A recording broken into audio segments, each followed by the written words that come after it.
पढ़ाई लिखाई शिक्षा की बात करें तो जनसुराज पार्टी नई पार्टी चुनावी मैदान में उतरी है। बिहार के पीके ने आज सबसे पहले ये दावा किया था, सबसे पहले मैं उम्मीदवार उतारूंगा। 51 ही उतारे हैं, पर पढ़े लिखे उम्मीदवारों की भरमार दिखाई दी। ये राजनीति की नई बयार भी साबित होगी क्या? और ये युवा प्रदेश है, यहां पर जेनजी क्या इसी चीज की सबसे ज्यादा मांग कर रहे हैं? ये आने वाले दिनों में सबसे बड़ा मुद्दा बन जाएगा क्या? और जब पढ़ाई लिखाई की बात हो रही है, भाई पढ़ोगे लिखोगे तभी रोजगार मिलेगा ना। तो एक राजनीति की नई बयार शुरू करते दिखाई दे रहे हैं क्या पीके? मैं प्रशांत किशोर की बात कर रहा हूं, नया एंट्रेंट बिहार की राजनीति में। अब तक रणनीतिकार की भूमिका निभा रहे थे, अब खुद चुनावी समर में कूद पड़े हैं प्रशांत किशोर। सबसे पहले उम्मीदवारों की घोषणा तो कर दिया, 51 ही सही, 241 में से 20% से तो ऊपर उम्मीदवारों का ऐलान कर दिया। और अभी एनडीए से तो खबर आ रही है 13 नवंबर को संयुक्त सूची जारी होगी। तब तक प्रशांत किशोर क्या सारे उम्मीदवारों का ऐलान कर चुके होंगे? और इन उम्मीदवारों में नाम किस किस के हैं, ये बड़ा दिलचस्प है। केसी सिन्हा, ये कई यूनिवर्सिटीज के चांसलर रह चुके हैं, गणित पर किताब भी लिखी है। आर.के. मिश्रा, आईपीएस, पूर्व महानिदेशक होमगार्ड्स। Doctor A K.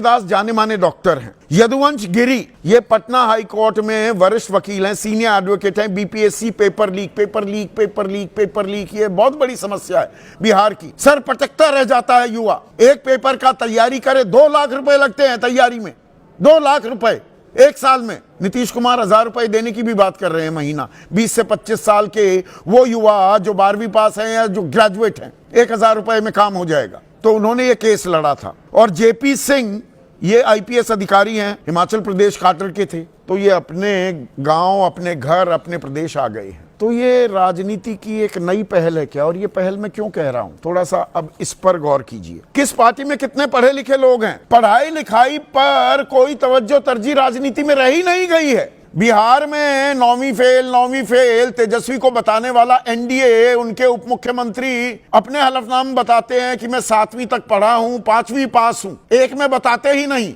एक में डॉक्टर ऑफ लिटरेचर हो जाते हैं जो मानद उपाधि, उसी को पढ़ाई लिखाई बता दिया जाता है। तो वो बिहार जिसका डंका दुनिया में बजता था, भारत ही नहीं, उसकी बुद्धिमत्ता का, उसका ह्यूमन रिसोर्स का, मैं बिहारियों की बुद्धिमत्ता का, उनकी मेहनत का कायल हूं। ये मैं कई बार कह चुका हूं।